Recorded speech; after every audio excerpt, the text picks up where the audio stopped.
चलिए बच्चों, आज हम लोग एनसीईआरटी की 3D की थर्ड एक्सरसाइज का डिस्कशन करेंगे और थर्ड एक्सरसाइज में हम लोग जनरली प्लेन के बारे में करेंगे। तो सबसे पहले देखिए, जो अपना जो फर्स्ट क्वेश्चन है प्लेन का, तो वो प्लेन की इक्वेशन पर डिपेंड कर रहा है।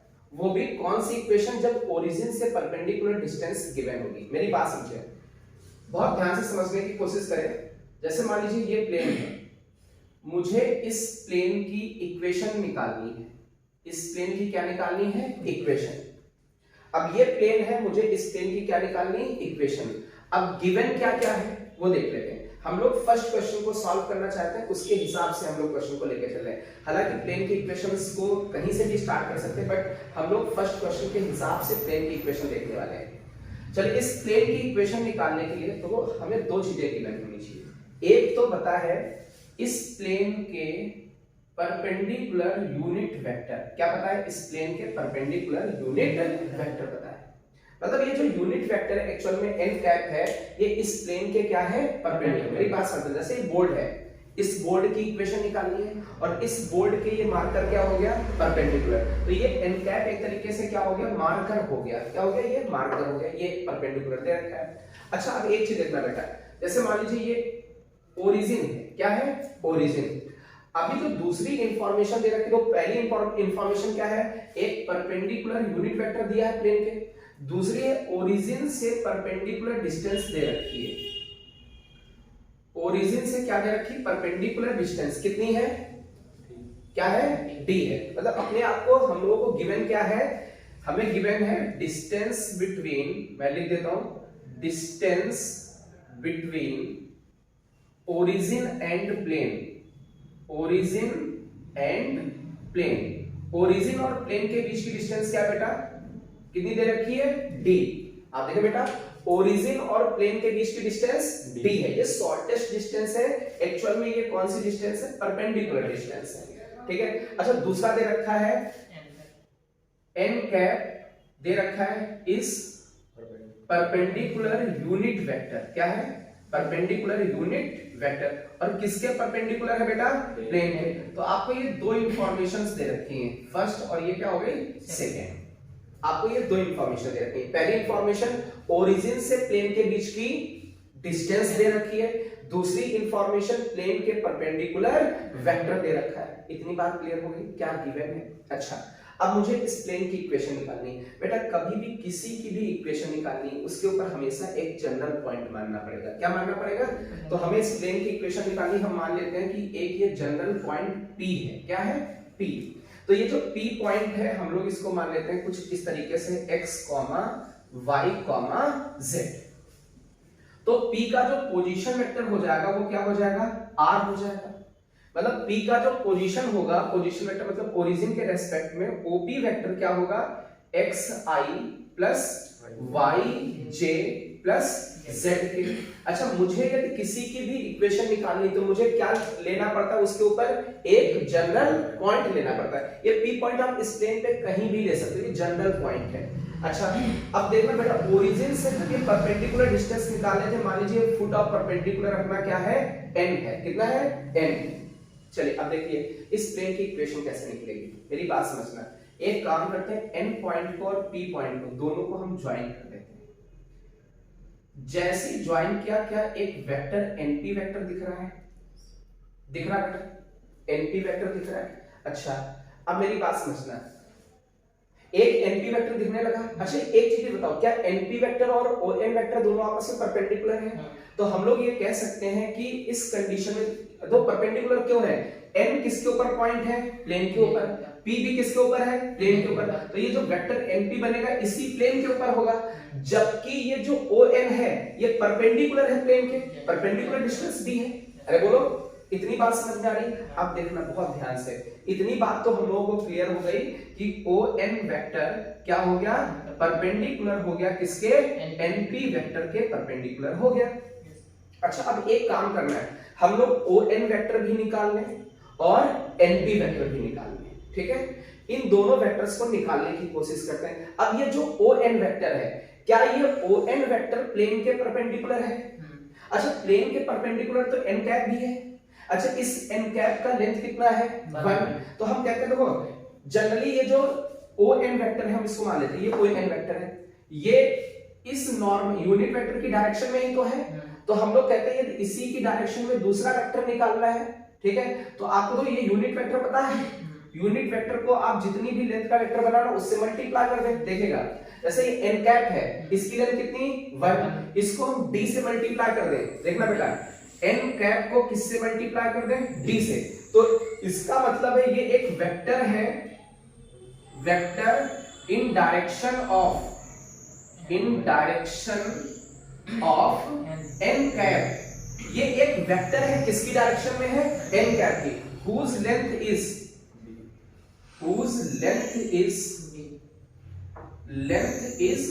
d।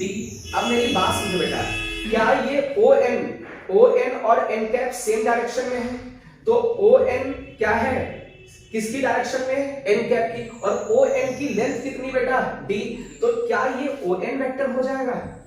इसको ON वेक्टर क्यों बोलोगे, क्योंकि ये एक ऐसा वेक्टर है जो किसकी डायरेक्शन में है n कैप की डायरेक्शन में, और जिसकी लेंथ क्या है बेटा d है। बात समझ में आ गई। तो ये जो ON वेक्टर हो गया कितना हो गया बेटा, कितना हो गया dn कैप, क्यों हो गया, तो बेटा ON किसकी डायरेक्शन में n कैप की डायरेक्शन में, तो उसकी डायरेक्शन में कितनी लेंथ का d लेंथ, क्लियर है। यही तो हम लोग बनाते थे वेक्टर में फर्स्ट या सेकंड एक्सरसाइज में हम लोगों ने ये किया था कि एक वेक्टर बताओ जो n कैप की डायरेक्शन में हो जिसकी लेंथ d हो, तो n कैप को d से मल्टीप्लाई कर दो ये वेक्टर आ जाएगा। चलिए अच्छा अभी अपना ON वेक्टर आ चुका है, अब हम लोग निकालते हैं NP वेक्टर, क्या निकालते हैं, चलिए अब NP वेक्टर तो कैसे निकलेगा, बाद वाले का पोजीशन वेक्टर माइनस पहले वाले का, तो बाद वाला कौन है P, पहले वाला कौन है N, तो बाद वाला माइनस पहले वाला। अच्छा P का जो पोजीशन वेक्टर वो क्या है R है, और N का ON क्या है, ON कितना बेटा dn कैप है, अरे बोलो भाई OP का मतलब R, ON का मतलब dn कैप, तो ये NP वेक्टर क्या आ गया OP माइनस ON मतलब R माइनस dn कैप। अच्छा अब मेरी बात समझना बेटा, हम लोगों ने ये कंडीशन निकाली थी, क्या निकाली थी, ON वेक्टर किसके परपेंडिकुलर था NP के, हमें ON वेक्टर भी पता है, हमें NP वेक्टर भी पता है। अच्छा ये बताओ यदि दो वेक्टर परपेंडिकुलर होते हैं तो उनके बीच की कंडीशन डॉट प्रोडक्ट, ये दो वेक्टर परपेंडिकुलर तो उनका डॉट जीरो होगा, मतलब हम लोग यहाँ से कह सकते हैं कि NP का डॉट कर दें किसके साथ ON के साथ, तो कितना हो जाएगा बेटा 0 हो जाएगा। अब NP का मतलब क्या है पता बेटा, क्या है NP vector R minus dn cap, इसका डॉट करना है किसके साथ ON के साथ, ON कितना बेटा dn कैप इक्वल टू बेटा 0। अब एक काम करते हैं ये डॉट dn कैप है, इसका किसके साथ कराते हैं R के साथ, तो ये बनेगा R डॉट dn कैप, फिर बीच में माइनस लगाएं d इंटू d स्क्वायर, क्योंकि d एक नंबर है, क्या है नंबर, कोई वेक्टर नहीं इसलिए नंबर्स आपस में मल्टीप्लाई होंगे। n cap dot n cap equal to बेटा कितना है 0। अब मेरी बात समझने की कोशिश करना बेटा बहुत ध्यान से, हम लोग कहते हैं यदि सेम यूनिट वेक्टर्स का आपस में डॉट करा दिया जाए तो उसकी वैल्यू 1 होती है, क्या होती है 1 होती है। क्यों, रीजन क्या है, डॉट प्रोडक्ट में क्या होता है, दो फर्स्ट वाले का मैग्नीट्यूड इनटू सेकंड वाले का मैग्नीट्यूड इनटू cos थीटा। अब तो इन दोनों के बीच में सेम वेक्टर्स है, दोनों के बीच में एंगल कितना होगा 0। n कैप का मतलब यूनिट वेक्टर लेंथ 1, ये भी 1, cos 0 कितना 1, तो वैल्यू कितनी आ गई 1। तो same vector same unit vector का आपस में क्या करा दिया जाए डॉट, तो उसकी वैल्यू क्या हो जाएगी 1। तो क्या ये क्वांटिटी 1 लिखी हुई है। अच्छा क्या दोनों में d इसमें भी है और d इसमें भी है, तो क्या d कॉमन ले सकते बेटा, d कॉमन ले ले, तो यहां पर क्या बचा r डॉट d चला गया, क्या बचा n कैप। क्लियर है, बात समझ में आ रही। अच्छा यहां से d गया, क्या बचा माइनस d, एक d चला गया, d स्क्वायर था, n cap dot n cap कितना हो गया 1 इक्वल टू बेटा कितना होगा 0। क्या इस d को उधर क्रॉस डिवाइड कर दें, ये दिख रहा है बेटा उसको दिख रहा है। अच्छा ये d उधर क्या हो जाएगा बेटा क्रॉस डिवाइड, तो इधर बचेगा क्या r dot n cap minus D equal to 0। अब इसको तो लिख क्या सकते हैं, बहुत ध्यान से देखना है। आर डॉट क्या लिखा हुआ है, M cap equal to minus D उधर जाएगा plus D. This is the equation of plane. किसकी इक्वेशन है? अच्छा ये कौन सी फॉर्म है बेटा? वेक्टर। कौन सी? ये प्लेन की कौन सी इक्वेशन हो गई बेटा? ये वेक्टर इक्वेशन हो गई। क्यों वेक्टर इक्वेशन है? क्योंकि वेक्टर के टर्म में। अच्छा एक चीज ये बताओ, एन कैप क्या है? N cap is perpendicular unit vector. किसके परपेंडिकुलर? प्लेन के परपेंडिकुलर। अच्छा ये डी क्या है? Distance between origin and plane. आ रही बात समझ में? मतलब हमको कितनी चीजें गिवन हो, एन कैप गिवन हो और डी गिवन हो, क्या प्लेन की इक्वेशन लिख सकते हैं? प्लेन की इक्वेशन बताओ जब आपको ओरिजिन और प्लेन के बीच की डिस्टेंस पता है और एक unit vector perpendicular unit vector पता है, तो प्लेन की इक्वेशन आप क्या लिखोगे बेटा? R dot N cap equal to D. एक बार फिर से बताना बेटा, एन कैप क्या है? एक ऐसा वेक्टर जो प्लेन के परपेंडिकुलर है और यूनिट वेक्टर है। और डी क्या है? ओरिजिन और प्लेन के बीच की डिस्टेंस। तो ओरिजिन प्लेन के बीच की डिस्टेंस रख दो, परपेंडिकुलर यूनिट वेक्टर रख दीजिए, आपकी इक्वेशन आ गई। किसकी? प्लेन की। आई बात समझ में? क्लियर? फटाफट नोट करो बेटा। चलिए बच्चों, तो अभी हम लोगों ने क्या देखा? प्लेन की वेक्टर इक्वेशन कब? जब एक परपेंडिकुलर यूनिट वेक्टर गिवन हो और ओरिजिन से डिस्टेंस गिवन हो। तो जनरली जो आपकी इक्वेशन थी R dot N cap equal to D. अब एक काम करते हैं, ये एन कैप का मतलब यूनिट वेक्टर है, तो एन कैप को हम लोग जनरली ऐसे मान लेते हैं कोई वेक्टर है L I plus M J plus N K. जो यूनिट वेक्टर होते हैं उसमें आई जे और के कोफिशिएंट क्या होते थे?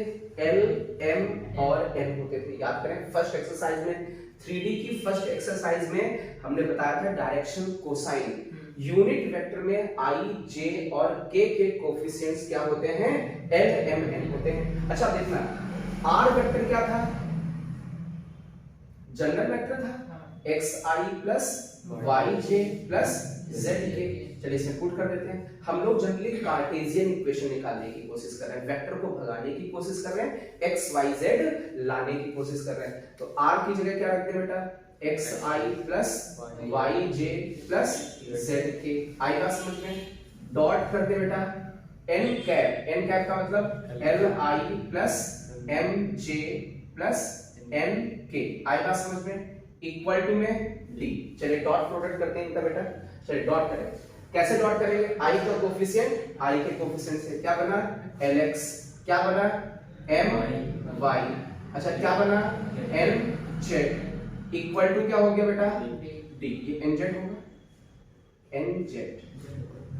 क्लियर है? This is the cartesian equation of plane. Plane की जो कार्टेशियन इक्वेशन है क्या है? Lx plus my plus nz equal to d। Clear है? कोई डाउट किसी को? फटाफट नोट करो।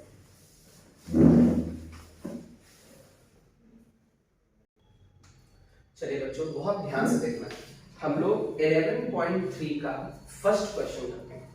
11.3 के फर्स्ट क्वेश्चन में लिखा हुआ है, इधर बहुत ध्यान से देखो बच्चों। Determine the direction cosine. क्या निकालने हैं? Direction cosine of the normal. Normal का मतलब वो वेक्टर जो परपेंडिकुलर हो प्लेन। ठीक है? अच्छा आगे कह रहे हैं and distance from the origin. ठीक है? अभी ये प्लेन की इक्वेशन दे रखी है। प्लेन की इक्वेशन क्या है? z equal to 2। एक्चुअल में जो प्लेन की इक्वेशन होती है वो कुछ इस तरीके की होती है, ax plus by plus cz equal to d के फॉर्म में। एक्चुअल में कुछ इस फॉर्म में होती है। तो अभी इसको हम लोग लिखना चाहते हैं, ये क्या लिखी हुई है?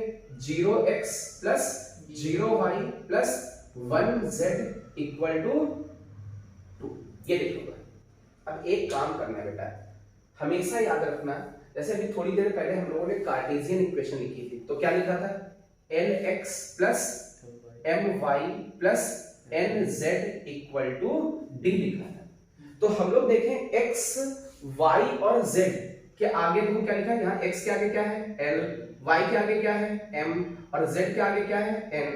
यदि इसको देखें, क्या ये आपका कौन सा वेक्टर बन जाएगा? नॉर्मल वेक्टर बन जाएगा। यदि जो एक्स वाई जेड के आगे लिखे होते हैं उनसे मिलकर कौन सा वेक्टर बनता है? नॉर्मल वेक्टर, मतलब परपेंडिकुलर वेक्टर बनता है। तो यहां पर जो नॉर्मल वेक्टर एक्चुअल में है वो कितना हो गया? 0i plus 0j plus 0k हो गया, सॉरी 1k। कितना हो गया? 1k। अच्छा, क्या ये नॉर्मल वेक्टर यूनिट वेक्टर है? हाँ बिल्कुल, इसका मैग्नीट्यूड निकालोगे तो 1 आएगा। तो ये एक्चुअल में जो ये नॉर्मल वेक्टर क्या है? यूनिट वेक्टर है। अब यदि ये यूनिट वेक्टर है, तो यदि इस साइड ये यूनिट वेक्टर लिखा तो उधर वाली जो डी डिस्टेंस है वो कहां से डिस्टेंस होती है? ओरिजिन से डिस्टेंस होती है। अब मेरी बात समझना, यूनिट वेक्टर तो पता चल गया, तो इसके जो डायरेक्शन कोसाइन होंगे, डायरेक्शन कोसाइन क्या होंगे? 0 0 1 होगा कि नहीं? अच्छा, अब प्लेन की इक्वेशन एक्चुअल में आपके पास क्या है?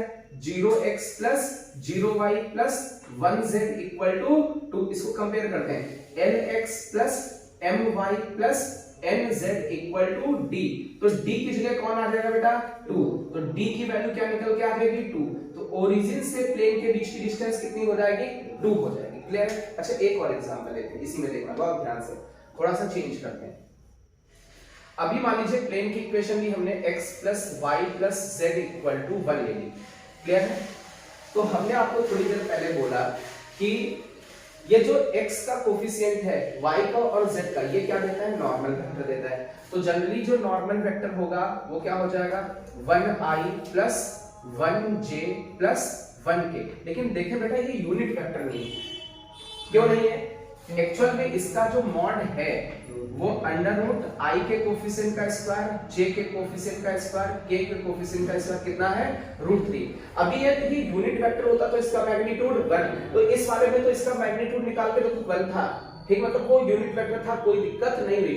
अब हमें क्या करना पड़ेगा? इस n को यूनिट वेक्टर बनाना पड़ेगा। तो बनाने के लिए अब हमारे पास क्या करना पड़ेगा? यूनिट वेक्टर का मतलब है वेक्टर को उसके मैग्नीट्यूड से डिवाइड मार दें। तो n वेक्टर आपके पास क्या है? i cap plus j cap plus k cap, ये तो n वेक्टर है आपका, ठीक है। अब इसको किससे डिवाइड मारना है? √3 से। तो एक काम किया, 1/√3 i कैप, 1/√3 j कैप और 1/√3 k कैप। क्या i cap, j cap, k cap को √3 से डिवाइड मार दिया गया है। अब ये कौन सा वेक्टर है? कौन सा वेक्टर है? Unit vector. तो यूनिट वेक्टर एक्चुअल किस फॉर्म में होना चाहिए? 1/√3 i cap, 1/√3 j cap, 1/√3 k cap. एक काम करते हैं, हम लोग x के आगे 1/√3 बना लेते हैं, क्योंकि वो l के जैसा दिखने लगे। कैसा? l के यूनिट वेक्टर के जैसा दिखने लगे। तो ये जो प्लेन की इक्वेशन थी x plus y plus z equal to 1, both side हम √3 से डिवाइड मार देते हैं। किससे? यहां 1 लिखा, 1 को √3 से डिवाइड मारोगे, यहां पर भी 1 लिखा है, यहां पर भी 1 लिखा हुआ है। बोथ साइड √3 से डिवाइड मारना पड़ेगा, जिससे कि वैल्यू पे कोई भी इफेक्ट नहीं पड़े। लेफ्ट हैंड साइड को भी √3 से और राइट हैंड को भी √3 से। अब देखो, ये इधर जो यूनिट वेक्टर है 100% जो परपेंडिकुलर वेक्टर वो यूनिट वेक्टर है कि नहीं? तो ये क्या हो जाएगा? lx plus my plus nz equal to में कितना हो जाएगा? d। तो जो डायरेक्शन कोसाइन आएंगे वो क्या होंगे? 1/√3 1/√3 1/√3, और जो डिस्टेंस आएगी वो भी 1/√3। मेरी बात समझे एक बार फिर से बेटा, जब प्लेन की इक्वेशन दी हो, आप क्या लिख रहे हैं? वेक्टर। कौन सा वाला? परपेंडिकुलर वाला, नॉर्मल वेक्टर। वो देखें कि यूनिट वेक्टर है या नहीं है, तो बना दे। जैसे ही बना तो आप देखो, i के साथ 1/√3 होना चाहिए, j के साथ 1/√3, k के साथ 1/√3, मतलब x के साथ 1/√3 होना चाहिए, y के साथ भी होना चाहिए और z के। तो हम एक काम करते हैं, जो इक्वेशन है उसमें x के साथ 1/√3 बनाना था, तो बोथ साइड 1/√3 से डिवाइड कर दिया, तो अपने प्लेन की इक्वेशन ये बनी। है तो वही भाई, √3 बोथ साइड से कैंसिल कर दो, वही इक्वेशन तो है। लेकिन अब 1/√3 का फायदा क्या हुआ? x y z के साथ जो है वो यूनिट वेक्टर है, और यूनिट वेक्टर होता है तभी तो उधर वाला d होता है, ओरिजिन है ना, ओरिजिन से परपेंडिकुलर डिस्टेंस। बोलो भाई, होती कि नहीं? क्लियर है? अच्छा, इसको इससे कंपेयर किया, l की वैल्यू 1/√3, m की वैल्यू भी 1/√3, n की वैल्यू भी 1/√3 और d की जगह भी 1/√3। तो डायरेक्शन कोसाइंस क्या है? 1/√3 1/√3 1/√3। डिस्टेंस ओरिजिन से प्लेन के बीच की कितनी आई? 1/√3। इसको फटाफट नोट करें बेटा, ऐसे और भी 2 एग्जांपल लेने वाले हैं।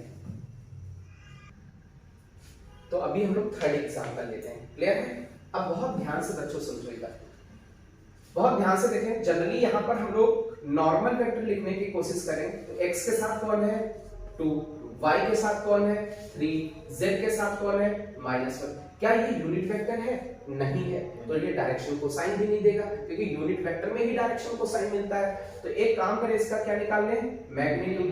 बता बेटा 2 का स्क्वायर 4, 3 का स्क्वायर 9, -1 का स्क्वायर 1, कितना बना √14। तो अभी यूनिट वेक्टर क्या होगा, इस n वेक्टर को उसके मैग्नीट्यूड से डिवाइड कर दें।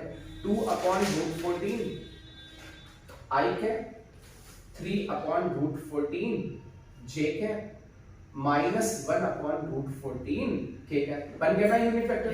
अब अच्छा एक चीज हो बेटा, x बोलेगा कि उसके साथ में क्या होना चाहिए 2/√14, y के साथ में 3/√14। तो ये जो लिखा है बोथ साइड √14 से डिवाइड मार दे। तो जैसे ही बोथ साइड √14 से डिवाइड करोगे तो 2/√14 x हो जाएगा, 3/√14 y हो जाएगा, और प्लस का -1/√14 z हो जाएगा, इक्वल टू 5 क्या हो जाएगा √14 हो जाएगा। अब इसको कंपेयर करें, lx plus my plus nz equal to d। चलिए कंपेयर करके देखें। l की जगह कितना हो जाएगा 2/√14, m की जगह 3/√14, n की जगह -1/√14। आई बात समझ में? क्या डायरेक्शन कोसाइन आ गए? अच्छा ये जो इक्वल में होता है ये क्या होती है डिस्टेंस। तो डिस्टेंस क्या हो गई 5/√14। आई बात समझ में? फटाफट नोट कर लो। चलिए बच्चों, तो एक और एग्जांपल लेते हैं। आपको दे रखा 5y + 8 = 0। ये प्लेन की इक्वेशन है। अब मेरी बात समझो बेटा, इधर समझो सभी लोग। इक्वल टू में तो डिस्टेंस होती है, तो ये कांस्टेंट उस साइड लेके चले गए। तो जैसे उस साइड लेके जाओगे तो 5y = क्या हो जाएगा -8। लेकिन डिस्टेंस कभी नेगेटिव तो होती नहीं, तो ये तो लफड़ा होगा माइनस का। तो एक काम करें, बोथ साइड माइनस से मल्टीप्लाई कर दें, तो ये माइनस का 5y इक्वल टू क्या हो जाएगा 8। अभी जो प्लेन लिखा है ये एक्चुअल में 0x माइनस का 5y plus 0z equal to 8। अभी समझ में आ रहा होगा, क्योंकि प्लेन में x y z सब होना चाहिए। ठीक है, अब बहुत ध्यान से देखो, इसका जो नॉर्मल वेक्टर होगा वो क्या होगा 0i minus 5j plus 0k। क्या इस नॉर्मल वेक्टर का मैग्नीट्यूड निकाल सकते हो? 0 का स्क्वायर 0, -5 का स्क्वायर 25, 0 का स्क्वायर 0, रूट ले लोगे कितना बनेगा 5। तो इसका यूनिट वेक्टर भी निकाल दें। यूनिट वेक्टर क्या होगा, 0 को 5 से डिवाइड करोगे 0, इसको 5 से डिवाइड करोगे -1, इसको 5 से डिवाइड करोगे ये। तो ये कह रहा है कि x के साथ में 0 होना चाहिए, y के साथ में -1 और z के साथ में 0। तो ये जो इक्वेशन है ना, y के साथ -1 होना चाहिए, मतलब 5 से बोथ साइड डिवाइड मार दें। तो इसको हम लोग इस वाली इक्वेशन को डिवाइड मारें तो ज्यादा बेटर है। हम लोग 5 से डिवाइड मारे तो 0/5 0 हो जाएगा, ये करोगे तो माइनस का y हो जाएगा, 0 को डिवाइड करोगे 0z हो जाएगा, इसको 5 से डिवाइड करोगे 8/5 हो जाएगा। क्या 0 -1 0 बन गया? यूनिट वेक्टर दिख रहा है इसमें, इसको कंपेयर कर दें lx plus my plus nz equal to d से। तो l की जगह 0, m की जगह -1, n की जगह 0, d की जगह 8/5। क्लियर हो गया? वो दिक्कत किसी को? पक्का श्योर क्लियर है? अच्छा, तो डायरेक्शन कोसाइन 0 -1 0 आ गए और डिस्टेंस कितनी आ गई 8/5। तो ये अपना फर्स्ट क्वेश्चन कंप्लीट हुआ। फर्स्ट क्वेश्चन में 4 पार्ट्स थे। क्लियर है? चलिए बहुत ध्यान से देखें बेटा, हम लोग सेकंड क्वेश्चन करते हैं। क्या लिखा होगा, find vector equation of plane. Plane की क्या बतानी है? Vector equation which is at a distance 7 unit from the origin. तो ओरिजिन से डिस्टेंस बेटा कितनी दे रखी 7, जिसको हम लोग क्या बोलते हैं d। Normal to the vector, और वो जो प्लेन है इस वेक्टर के क्या है परपेंडिकुलर है। 3i + 5j -6k। अच्छा एक चीज तो बेटा, जो हम लोग unit vector sorry vector use करते थे वो यूनिट वेक्टर होता था, तो हमें इस वेक्टर का क्या निकालना पड़ेगा, यूनिट वेक्टर। तो इसका मैग्नीट्यूड निकाले, 3 का स्क्वायर 9, 5 का स्क्वायर 25, -6 का स्क्वायर 36, क्या ले लें, रूट कितना बना, देख लो बेटा 150